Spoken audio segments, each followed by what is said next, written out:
Tere tulemast tagasi vaatama komposiitide 5. osa. Mina olen siis Martin ja ma nüüd alustan siis pealerääkimisega koheselt. Et eelmine kord lõpetasime flansi tegemisega selle koha pealt, et sai vaigu kokku tehtud ja kuivama jäetud. Et nüüd siin siis antud hetkel lõikan üleliigse serva maha ja eemaldan siis flansid. See video tuleb seekord üsna lühikene. Vaadata on siin tegelikult veel vähem, aga ma olen otsustanud, et ma näitan kogu protsessi ära, et mis ma nagu terves tükis teen. Et siin ma nüüd puurin avad 8 mm puidupuuriga. Et need on kohad, kuhu siis hakkavad pollid läbi tulema, et erinevad vormipooled omavahel ühendada. Ja ma kasutan koheselt tolmuimejat, et see puru koheselt ruumist eemaldada. Ja ma olen kätte saanud juba esimese vormipoole, et see tuli päris lihtsalt. Ja see teine pool tuleb ka päris lihtsalt isegi, kui sealt tuli natuke tükke välja, aga ma koheselt järgmine klipp on siis mitte enam timelapse'is, vaid reaalajas.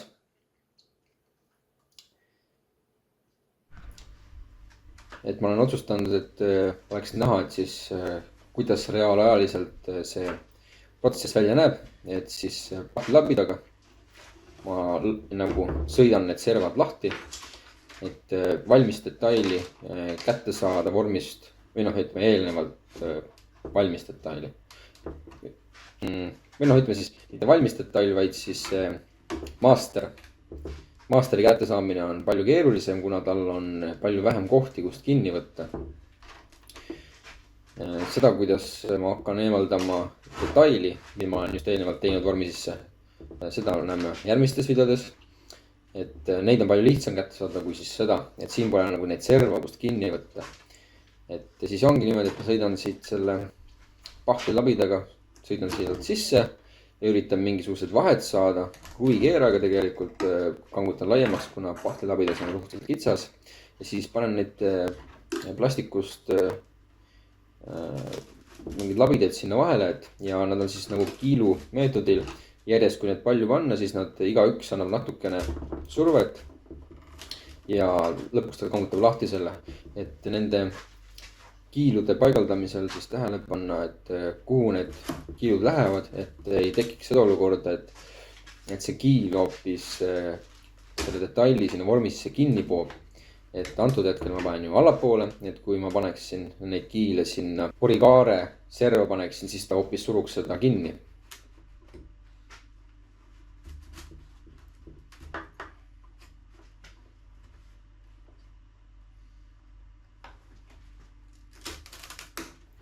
Ja kinni ütle siis see PVA, eks ole, et see on niisugune päris tugevalt tegelikult hoiab, et ma olen mõelnud kusjuures, et sooja veega ta ei tule, ma olen proovinud sooja veega, et nagu kui üritad sinna sooja vett vahele kasta, ütleme niimoodi, siis ta ei lahusta seda ära, sellepärast, et see vesi peaks sealt nagu kogu aeg läbi voolama. Õues muidugi võib-olla on teistmoodi selle asjaga, et siis ta võib-olla võtab selle paremini lahti. Aga jah, et lihtne on siis seda ruumis sees teha niimoodi, et ma lihtsalt sõidan selle läbi ja ma üritan seda vormi mitte kahjustada. Et kui seda näiteks, ütleme, see plastiliin ei oleks pannud, siis see plastiliin voolaks sinna nii-öelda siis detaili taha ja siis ma lõikaksin selle pahtlilabidaga seda serva seal katki ja siis tuleks tükid välja. Muidugi siin tuleb ka tükke välja, et see on paratamatus, et kõik asjad ei õnnestu ideaalselt, et jäävad mingid õhutaskud sisse. Et siis tuleb tükke välja ja seda tuleb ka remontida pärast. Et õnneks need väga kaua ei kesta, et ütleme niimoodi, et tõmbad vormi eemaldamisega tulevad mingid vead välja või selle masteri eemaldamisega tuleb mingid vead välja. Siis teed sinna detaili sisse, tulevad järgmised vead välja, aga need saavad ka vaikselt otsa, et 2-3 ringi ja peaks olema nagu nende probleemsete kohtadega ühel pool, kui on üldse nagu neid probleemseid kohti, et kui mõni lihtsam detail, kus õhutaskud või midagi sellist ei ole, siis nendega on muidugi palju lihtsam, et ei pea parandama, et mul isegi õnnestus see on nüüd siis parema poole tiiva oma, eks ole, siis vasaku poole tiiva oma õnnestuski niimoodi, et mitte mingit ühtegi parandust ei pidanud tegema, et või vähemalt siiamaani on tundub, et ei ole pidanud tegema parandust, et ma olen sealt juba detaili võtnud ja kuskilt katki ei ole läinud. aga jah, see on siukene füüsiliselt nagu üsna raske töö tegelikult. ja ma olen tegelikult mõelnud ka, et suvisel ajal muidugi on see võimalik, et kuna siin on juba vahe sees, et kui survepesuriga lasta sinna vahele, et siis ta võib-olla jõuga peseb selle PVA välja. et aga ma ei ole sinnamaani selle katsetamisega jõudnud. mis seal veel kruvikeerajate nende asjadega sonkides peab tähele panema, et tükk ei välja. no muidugi jah, see lõpuks ikkagi juhtub, eks ole, lihtsalt muud midagi ei ole, kui et seda tuleb parandama hakata, et aga üritatakse niimoodi, et tükki välja ei löö. ja siis on vähem tööd selle parandamisega.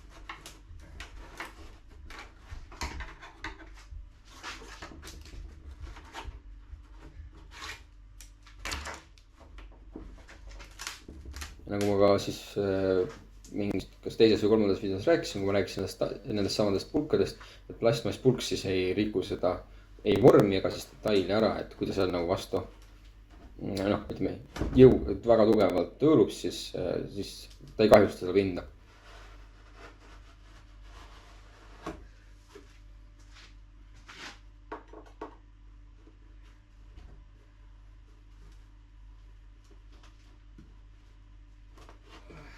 ja nagu näha, siis käsi väriseb, et ma ikka väga tugevalt tõmban seda sealt läbi niimoodi.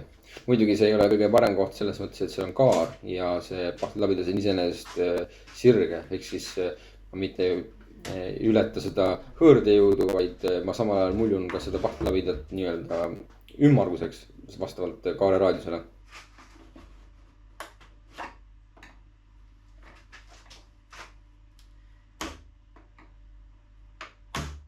nüüd tuli lahti ja nüüd on lihtne juba.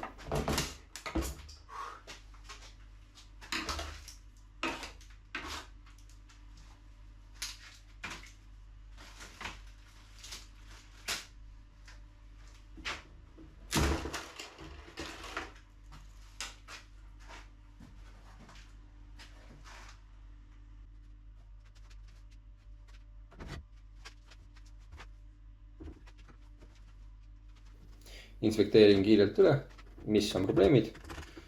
ja sealt ma leidsin, et mul tuli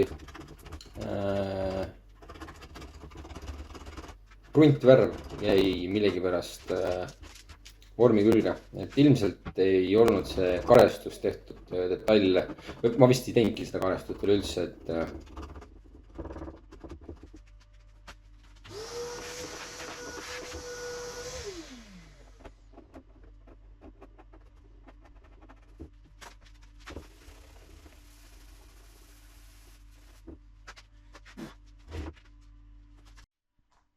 nii, teeme nüüd väikse siis kokkuvõtte ka.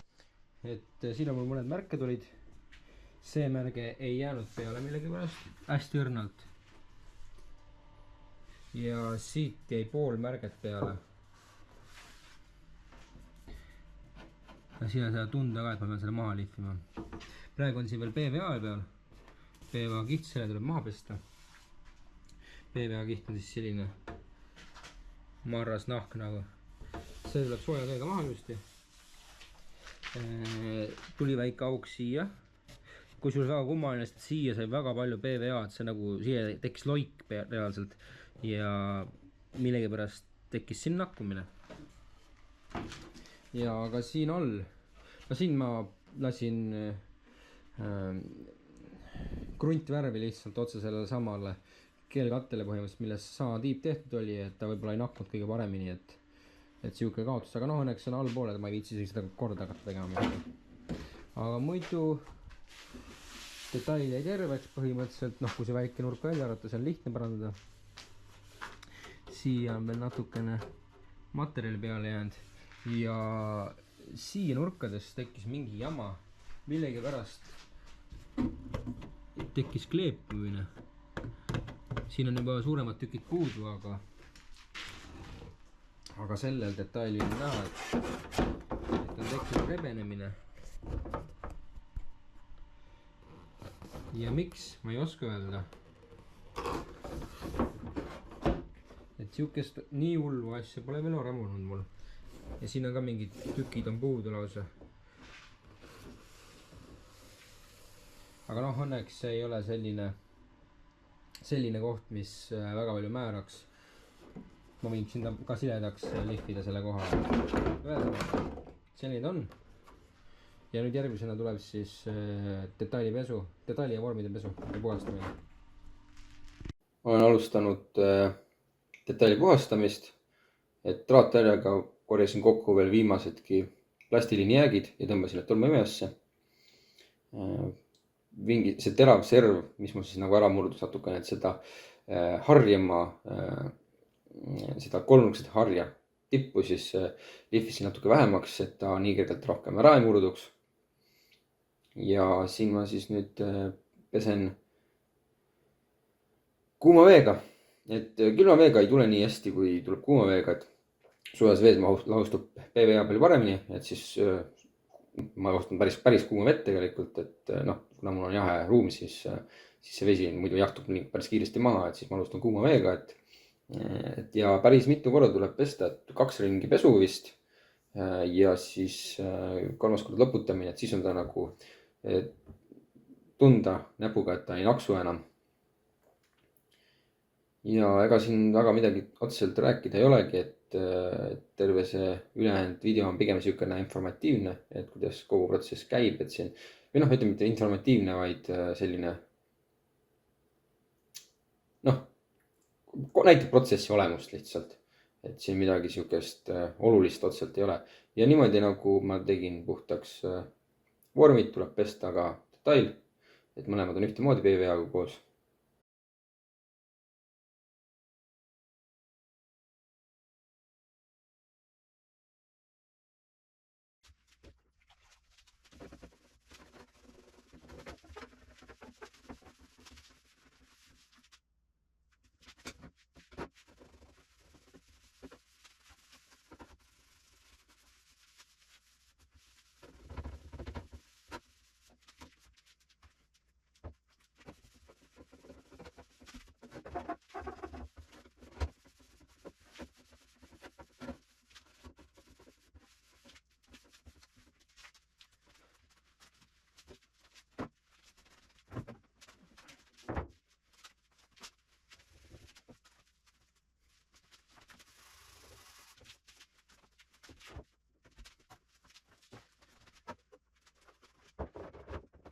Siis ma olen alustanud vormi komplekteerimisega, ehk siis ma panen vormi kokku, vaatan tulemust,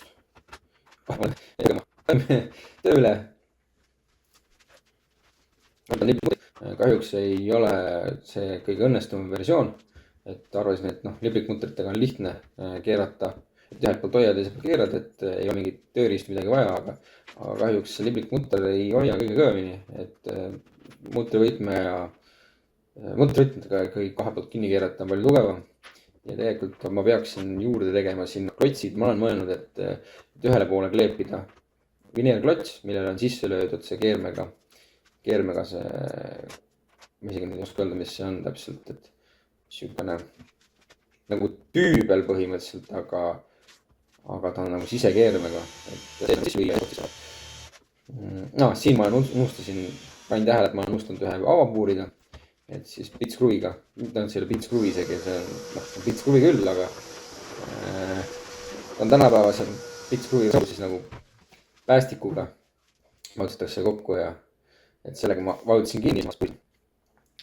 Ja et jah, et siis jutt jäi sinnamaani, et klots ja klotsi sisse siis panna see tüübel ja tüübli sisse siis keerata mingisugune polt siis, et saaks palju paremini, et ei peaks tagasilt otsima sellest karbist omal ja tugevamini saaks ka. Ja ma nüüd üritan seda detaili sinna vormi sisse panna, aga saan aru, et ega tegelikult ei mahugi sinna ja see ei ole võimalik seda sealt kätte, et seda ei olekski võimalik kätte saada üleüldse. et ja on, et ma üldse mõtlesin selle peale, et ma teen mitmeosalise vormi, et tegelikult ma arvasin, et vähemalt ma arvasin, et stants võiks olla, noh, kus on plekist detailid, võiks olla üheosaline, või noh, mitte nagu niimoodi üheosaline, et ühesõnaga arvasin, et tuleks terves tükis välja, aga ta ei tule tegelikult. et miks ma tegin ka kolmeosalise, oli see, et mul oleks lihtsam seda kätte saada. tegin ta lahti, panin uuesti detaili sinna sisse, nüüd panen uuesti kokku.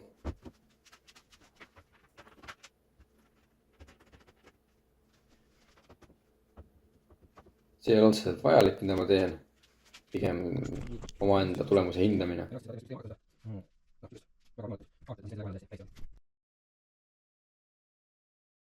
neljas detail ka, et seal on üks oluline nurk, ma ei hakanud sellepärast eraldi vormi tegema, vaid ma tegin siukse alumiiniumplekist nurga ja ma lihtsalt liimin selle koha peale, et see on autost seestpoolt kinnituskoht, et sinna käib üks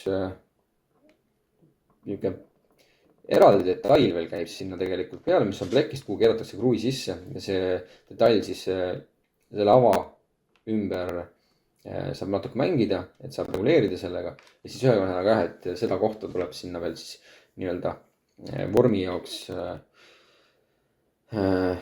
tekitada, et kui ma seda vormi siis järgmist detaili hakkan tegema, et siis oleks see koht olemas seal. nii, siin ma teen uuesti detaili lahti või võtan sealt vormist välja ja nüüd ma hakkan siis parandama seda ära murdunud kohtasid, et ma natukene inspekteerin, et kus kohta ma pean tegema. tegin märke, et seal markeriga. kahjuks see videopilt ei olnud nagu kõige parem selles mõttes, et ma ei näita otseselt, mida ma teen, vaid ma näitan kuskilt selja tagant seda. aga siin ma kuna siin on jälle vaja eraldust, eks ole. ma teen seda pahtliga ja ma ei taha, et pahtel nakuks mõlema vormi poolega, sest murran selle muidu uuesti lahti. et siis tegin sellise lahenduse, et selle asemel, et mitu kihti PVA-d panna, ma panin tavalise kileteibi ja siis kileteip on siis nagu eralduseks. ma panin selle vormi kokku, teen seal vedelat autopahtlit, et mul on see polüester ka seal olemas. ja siis ma keeran selle detaili nagu nurga peale ja kallan selle, no ütleme, et päris ei kalla, aga ta on ikkagi päris paks, et ta ei ole nagu, noh, ta on nagu isevalgusega laias laastus, aga ikkagi ma pean mingil määral kaasa aitama, et see pahtel sinna katkistesse kohtadesse sisse valguks. ja siis, kui on mingisugune, no ütleme, tund vist, tunni aja pärast saaks seda juba lahti murda, aga ma ootan sen igaks juhuks terve päev ära, et siis on nagu kindel, et ta on valmis. aga jah, et praegu on siis see pahtli sisse kandmine, et mul on see sama väike labidas vist oli, millega ma seda sinna panin. nii, ja nüüd on see siis lahtimurdmisprotsess, et enne lahtimurdmist ma teen selle teibi lahti, et teibi külged on ikkagi ju kinnitunud. et siis nii palju, kui seda teipi sealt võimalik lahti teha on, et tuleks siis, et kui ma murran kahte vormi poolt omavahel laiali, siis ta hakkaks sellest teibist laiali minema, mitte ta ei murraks sedasama pahtli osa näiteks katki, et see jääb ikkagi üsna tugevalt sinna teibi külge. ja nüüd siin siis ma eemaldan üleliigse pahtli osa. ehk siis noh, pahtel tuleks see maha lihvida, aga kuna see on siukse ääretult ebamugava nurga all, siis ma teen seda teravaks lihvitud sellesama pahtlilabidaga, millega ma enam vorme eemaldasin. et seal seda lihvpaberiga või siis mingite muude sihukeste vahenditega väga ei õnnestu puhastada, et oleks võib-olla õige raadiusega mingisugune lihvkivi või midagi sellist, siis võib-olla isegi saaks hakkama. aga miks parandada seda autopahtliga, miks mitte teha seda parandust keeliga, on see, et keel ja keel on samasuguse kõvadusega, aga autopahtel on keelist oluliselt pehmem. ehk siis, kui ma hakkan lihvima, autopahtlit, siis jõudes keelini peab keeli lihvimiseks oluliselt rohkem pingutama. Ehk siis kui ma teeksin keeli lihvimist, siis tõenäoliselt ma lihviksin liiga palju keeli maha, läheksin juba teise keelini, on nagu palju suurem. Ehk siis ma lihvin ainult sinnamaani, kus on see autopahtel. Ja siis pahtlised kohad ma sprei krundiga katan. Aga nüüd ongi video läbi saanud, et näeme siis järgmises osas.